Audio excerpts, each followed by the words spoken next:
रशियाचे राष्ट्राध्यक्ष Vladimir Putin हे आता भारत दौऱ्यावरती आहेत.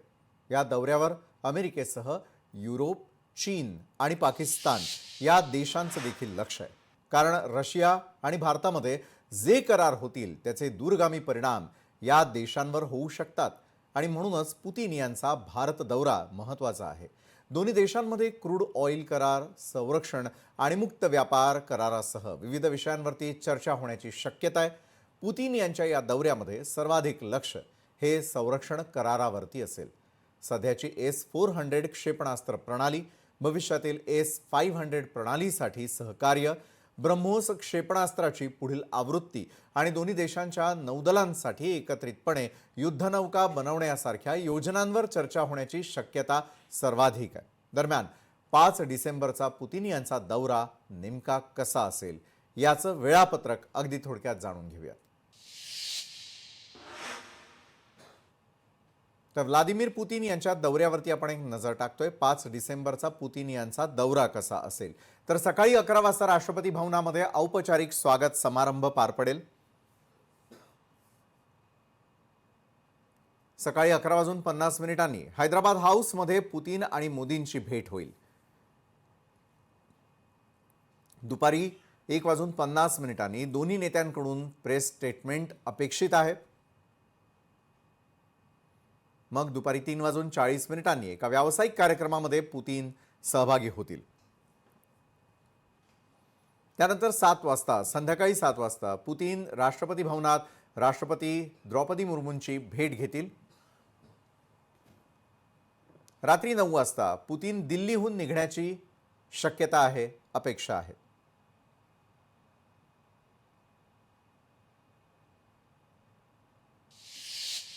बरं, सर्व प्रेक्षकांच्या मनामध्ये हा देखील प्रश्न असेलच की तसंच मोदी आणि पुतीन यांच्या भेटीचं नेमकं फलित काय असणार आहे ते आपण जाणून घेऊयात.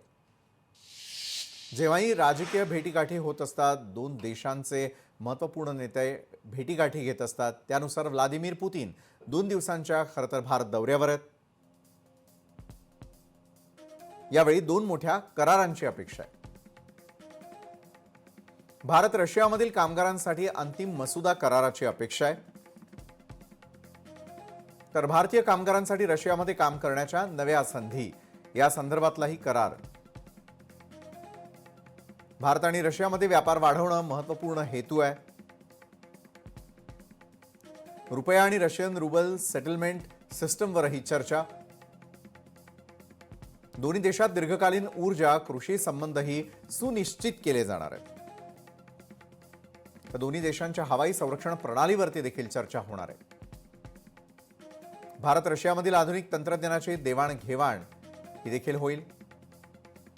तर या तंत्रज्ञानामुळे भारत आत्मनिर्भरतेमध्ये अधिक सक्षम होण्याची अपेक्षा आहे.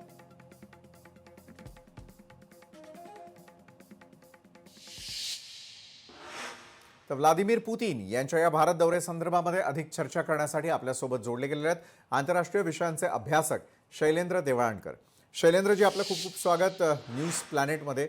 खरं तर संपूर्ण जगाचं लक्ष यावेळेला भारतामध्ये असलेल्या व्लादिमीर पुतीन यांच्या दौऱ्याकडे लागून आहे. त्याची महत्त्वपूर्ण कारणं काय असू शकतात? बरं, व्लादिमीर पुतीन आल्यानंतर एक वेगळं ग्लॅमर तर प्राप्त झालेलंच आहे, मात्र दुसरीकडे ही पर्सनॅलिटी नेमकी काय आहे? ज्यावेळेला पंतप्रधान नरेंद्र मोदी आणि व्लादिमीर पुतीन एकमेकांना भेटतील त्यावेळेला कुठल्या संदर्भातले करार होण्याची अपेक्षा आहे आणि जगाचं लक्ष वेधणारा हा दौरा भारतासाठी किती महत्त्वाचा आहे? शैलेंद्रजी. नाही, हा निश्चितच ऐतिहासिक अशा दृष्टिकोनातून आहे. भारत आणि रशिया यांचे संबंध 21व्या शतकामध्ये पुढे घेऊन जाण्याच्या दृष्टिकोनातून हा दौरा अतिशय महत्त्वपूर्ण आहे. विशेष करून व्लादिमीर पुतीनच्या बाबतीमध्ये आपण लक्षात घेतलं पाहिजे की गेल्या 2 दशकांमध्ये सर्वाधिक काळ किंवा सर्वाधिक वेळ भारतामध्ये व्हिजिट करणारे हे एकमेव नेते आहेत. 20 वर्षांमध्ये 10 वेळा व्लादिमीर पुतीन हे भारताच्या भेटीवरती आले. बरोबर. पंतप्रधान नरेंद्र मोदी पंतप्रधान झाल्यानंतर 2014 नंतर ते 4 वेळा आलेले आहेत. रशिया युक्रेन युद्ध सुरू झाल्यानंतर पंतप्रधान मोदी सर्वाधिक काळ ज्यांच्याबरोबर बोलले ते म्हणजे व्लादिमीर पुतीन. 16 वेळा दोघांचं टेलिफोनिक कन्व्हर्सेशन झालेलं आहे. याच्यामधनं 2 देशांमधलं बॉन्डिंग किती महत्वाचं आहे हे आपल्याला प्रामुख्याने दिसून येतं. विशेष म्हणजे मोदींच्या बाबतीमध्ये असं आहे की ज्या वेळेला ही परंपरा सुरू झाली, म्हणजे भारत हा एकमेव असा देश आहे की ज्याच्या बरोबर भारताचे पंतप्रधान ज्या देशाच्या राष्ट्राध्यक्षाबरोबर पट्टीवरची भेटतात. हा हा. तो म्हणजे रशिया आहे. कारण असा भारताचा करार हा कोणाबरोबर इतर देशांबरोबर झालेला नाहीये. आणि याची सुरुवात ही अटल बिहारी वाजपेयींनी 2000 मध्ये केलेली होती. आणि 2000 मध्ये ज्या वेळेला अटल बिहारी वाजपेयींचं डेलिगेशन रशियामध्ये गेलं होतं, त्यावेळेला नरेंद्र मोदी गुजरातचे मुख्यमंत्री होते आणि ते त्या डेलिगेशन मध्ये होते. तेव्हापासून हे 25 वर्ष ही रिलेशनशिप जी आहे, ही बॉन्डिंग आहे, ही कंटिन्यू राहिलेली आहे. त्यामुळेच ते अगदी हक्काने त्यांना सांगू शकतात व्लादिमीर पुतीन यांना, कारण असं धाडस कुणी आजपर्यंत केलेलं नाहीये पुतीनना सांगण्याचं की आजचं जग जे आहे हे युद्धाचं जग नाही, ते शांततेचं जग आहे. त्यामुळे आपण सातत्याने सांगितलेलं आहे. दुसरा मुद्दा असा आहे की भारत आणि भारताचे रशियाचे संबंध हे गेल्या अनेक दशकांपासून आहे. शीतयुद्धाच्या काळामध्ये याच रशियाने काश्मीरच्या मुद्द्यावरनं सुरक्षा परिषदेमध्ये भारताची बाजू उचलून धरली होती. आणि आता ज्यावेळेला रशिया युक्रेन युद्ध सुरू झालं त्यावेळेला भारताने रशियाची बाजू ही उचलून धरलेली. भारताने कधीही रशियाचा निषेध केलेला नाहीये किंवा निषेधाचा ठराव आलेला असताना भारताने वॉकआउट केलेला आहे. त्यामुळे भारताने एक पद्धतीने रशियाला साथ दिली. आता हा जो दौरा आहे या दौऱ्यामध्ये प्रामुख्याने व्यापारी आणि सामरिक या दोन्ही दृष्टिकोनातून याला महत्व आहे. हा हा. व्यापारी दृष्टिकोनातून जर दोन देशांमधला व्यापार पाहिला तो साधारणतः 62 अब्ज डॉलर्सचा व्यापार आहे. पण याचं एक वैशिष्ट्य असं आहे की याच्यामध्ये व्यापार तूट आहे. म्हणजे भारत केवळ 5 अब्जच्या वस्तू रशियाला एक्सपोर्ट करतो, पण आपण इम्पोर्ट जे करतो साधारणतः 57 अब्जच्या वस्तू करतो. बर. त्यामध्ये 56 अब्जचं तेलच आहे. आणि मग बाकीच्या वस्तू आहेत त्याच्यामध्ये प्रामुख्याने आपण फर्टिलायझर्स म्हणजे युरिया आपण फार मोठ्या प्रमाणात इम्पोर्ट करतो. हा हा. भारत जे एक्सपोर्ट करतो त्याच्यात इंजिनिअरिंग गुड्स हे प्रामुख्याने आहेत. मात्र आता जेव्हा डोनाल्ड ट्रम्पने आपल्या विरुद्ध टेरिफ लावलेला आहे आणि आपले 4 सेक्टर हे त्याच्यामुळे बाधित झालेत. पहिलं आहे गारमेंटचं सेक्टर, दुसरं आहे चामड्याचा उद्योग आहे, तिसरं फार्मास्युटिकल आहे आणि चौथं जे आहे ते प्रामुख्याने ऍग्रीकल्चर, फिशरीज आणि डेअरी प्रॉडक्ट्स आहेत. हा हा. त्यामुळे आता आपण हे बघतो आहोत की रशियाने या 4 प्रॉडक्टसाठी त्यांचा मार्केट ऍक्सेस दिला पाहिजे आहे. आणि त्यामुळे हे 4 प्रॉडक्ट्स आपले रशियन मार्केटमध्ये विकले गेले तर जो लॉस डोनाल्ड ट्रम्पच्या टेरिफमुळे आपला होतो आहे तो कॉम्पन्सेट होण्याची शक्यता आहे. बरं. आणि हा जो ट्रेड डेफिसिट आहे हा पण पूर्ण होईल. आणि त्याचा उल्लेख आपण केला की डिफेन्सच्या बाबतीमध्ये आपण जी S-400 मिसाईल सिस्टम आहे, अँटी बॅलिस्टिक मिसाईल सिस्टम आहे, जिचा वापर ऑपरेशन सिंदूरमध्ये झालेला होता. खरं तर हे 10 युनिट्सचं डील झालेलं होतं. त्यापैकी साधारणतः 4 युनिट्सच्या बाबतीमधली डेव्हलपमेंट आहे, अजून 6 युनिट्स रशियाकडनं येणं बाकी आहे. त्याच्या पुढे जाऊन S-500 ही अँटी बॅलिस्टिक ऍडव्हान्स सिस्टम आहे, ती देखील भारत रशियाकडनं घेण्याच्या प्रयत्नामध्ये आहे. बरं. आता भारताला एक शेवटचा मुद्दा, फक्त भारताला Su-57 जे 5th generation steel fighter plain आहे ते पण आपण याच्या संदर्भात चर्चा होण्याची शक्यताही नाकारता येत नाहीये, कारण ते F-35च्या बरोबरी करणारं अशा प्रकारचं हे फायटर जेट आहे. त्यामुळे त्या संदर्भात देखील चर्चा होऊ शकते.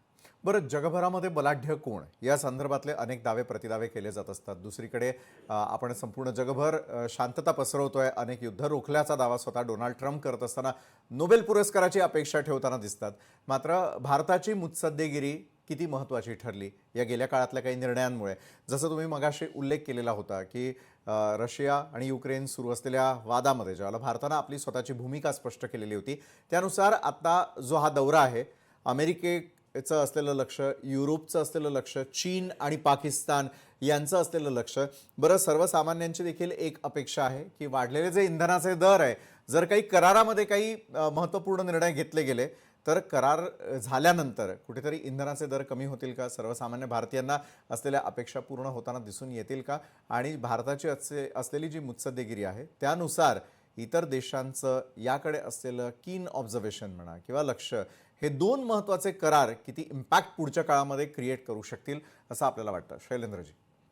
हे बघा, प्रामुख्याने एक बाब तर लक्षात घेणं गरजेचं की डोनाल्ड ट्रम्प यांच्या ज्या सगळ्या वल्गना होत्या त्या पूर्णपणे फोल ठरताना दिसतात. बरं. त्यांनी ज्या पद्धतीने सांगितलं होतं म्हणजे त्यांचे सगळेच दावे खोटे आहेत. आता मुळात मुद्दा असा आहे की त्यांनी सांगितले की त्यांनी इस्रायल आणि पॅलेस्टाईन किंवा इस्रायल आणि हमास मधला संघर्ष सोडवला आणि सगळे पीस टॉक झाले. त्यांनी मग जाऊन तिथं संपूर्ण डील घडून आणलं. ते स्वतः सौदी अरेबियात गेले. आता काय घडतंय ते बघा. इस्रायलकडनं मोठ्या प्रमाणावर बॉम्बिंग केवळ पॅलेस्टाईनवरती होत नाही तर लेबनॉनवरती सुद्धा इस्रायल बॉम्बिंग करतोय. दुसरा त्यांचा दावा होता मी भारत पाकिस्तान युद्ध सोडवलं, तो पण किती खोटा आहे हे आता अनेक गोष्टींना प्रूव्ह झालंय. आता रशिया युक्रेन युद्ध देखील मी अध्यक्ष झाल्या 24 तासात सोडवेल असा त्यांचा दावा होता, परंतु तसं अजिबात होताना दिसत नाही. हा संघर्ष दिवसागणिक वाढतो आहे. आता त्यांनी जो 28 पॉईंटचा पीस प्लॅन दिलेला आहे त्याला झेलेन्स्कीचा विरोध आहे. आता मुद्दा असा आहे लक्षात घेणं गरजेचं की याच्यामध्ये डोनाल्ड ट्रम्पकडनं फारशा अपेक्षा नाहीयेत. मुळात मुद्दा असा आहे की भारत याच्यामध्ये काही मध्यस्थी करू शकतो का? कारण एक बाब लक्षात घेणं गरजेचं आहे की भारताचे अत्यंत क्लोज रिलेशन्स हे रशियाबरोबर आहेत. व्लादिमीर पुतीन आणि मोदी यांची पर्सनल केमिस्ट्री अत्यंत स्ट्रॉंग आहे. बरं. दुसरं असं आहे की झेलेन्स्की बरोबर देखील भारत आणि युक्रेन बरोबर देखील भारताचे रिलेशन हे चांगले आहेत. खुद्द मोदी हे युक्रेनला जाऊन पण आलेले आहेत. त्यामुळे भारताचा यामधली भूमिका ही निश्चितपणे महत्त्वाची असू शकते आणि अनौपचारिक पद्धतीने इंग्लंड, फ्रान्स आणि जर्मनी यांचे जे अँबॅसिडर्स भारतामधले आहेत, खरं तर या तिघांनी पण व्लादिमीर पुतीनच्या भारत भेटीवरती टीका केली आहे. मात्र त्या अनौपचारिक पद्धतीने त्यांनी कम्युनिकेट केलंय की भारताने या संदर्भामध्ये व्लादिमीर पुतीन यांना परस्यू करावं किंवा त्यांची मनधरणी करावी किंवा त्यांना सांगावं या बाबतीमध्ये. आणि मला असं वाटतं की भारतामध्ये त्या प्रकारचं पोटेन्शियल आहे. बरं. दुसरा मुद्दा असा आहे की डोनाल्ड ट्रम्प यांनी पूर्ण प्रयत्न केले गेल्या 10 महिन्यामध्ये भारताला जागतिक राजकारणामध्ये अलिप्त करण्याचं. म्हणून त्यांनी पाकिस्तानला जवळ केलं, चीनला जवळ केलं, परंतु त्यांचे हे सगळे प्रयत्न फेल ठरत आहेत. कारण भारत हा आयसोलेट होत नाहीये. उलट भारत हा आता केंद्रस्थानी येतोय. आणि म्हणून जगातला सगळ्यात पॉवरफुल व्यक्ती जर तुम्ही मला कोणी विचारलं, तो ट्रम्प अजिबात नाहीये. कारण ट्रम्पचं अस्तित्व किती आहे? ट्रम्प फक्त 3 वर्ष आहेत अजून. पण व्लादिमीर पुतीन हे 25 वर्षापासून आहेत आणि 2036 पर्यंत ते रशियाचे अध्यक्ष राहणार आहेत. आणि हा खऱ्या अर्थाने जगातला पॉवरफुल माणूस आहे की तुम्ही 9,000 सँक्शन टाकूनही त्यांना कोणीही रशिया युक्रेन युद्ध थांबवण्यापासून परावृत्त करू शकलेलं नाहीये. आज तुम्ही रशिया युक्रेन युद्ध थांबलेले 9,000 अमेरिकेने सँक्शन टाकल्यानंतर पण. त्यामुळे एक बाब लक्षात घेणं गरजेचं आहे की व्लादिमीर पुतीन हे पॉवरफुल आहे आणि व्लादिमीर पुतीनला जर कोणी सांगू शकत असेल तर तो भारत देश आहे. आणि त्यामुळे पुन्हा एकदा भारत हा चर्चेच्या केंद्रस्थानी आहे. हे पण आपण लक्षात घेणं अत्यंत गरजेचं बरोबर. आहे. दुसरा मुद्दा याच्यामध्ये शेवटचा मी असं मानतो की आता जो एनर्जी सेक्टर आहे जे भारत आणि रशियाच्या कॉर्पोरेशन मधलं सगळ्यात महत्वाचं आहे. एवढे दबाव टाकू नये भारतावर 25% ऍडिशनल पेनल्टी लावून देखील भारताने रशियाकडनं तेल घेणं थांबवलेलं नाहीये. हे अत्यंत महत्वाची बाब आपण लक्षात घेणं गरजेचं आहे. आपलं तेलाचे जे पेमेंट आहे जवळपास $56 बिलियन तेल आपण रशियाकडनं घेतो आहोत आणि त्याच्यामध्ये अजून कसल्या प्रकारची कमतरता ही झालेली नाहीये.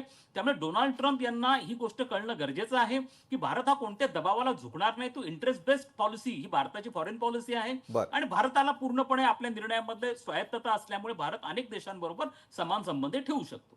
बरोबर आहे शैलेंद्रजी. इतक्या इंटरेस्टिंग फॅक्ट खरं तर या दौऱ्यासंदर्भातल्या तुम्ही सांगितल्या. त्याचबरोबर अनेक प्रकारे हा दौरा किती महत्त्वपूर्ण आहे आणि त्याचे किती फायदे भारताला होतील हे देखील आपण सांगितलं. त्यासाठी खूप खूप धन्यवाद. लोकशाही मराठी ऐका, पहा, जागरूक रहा.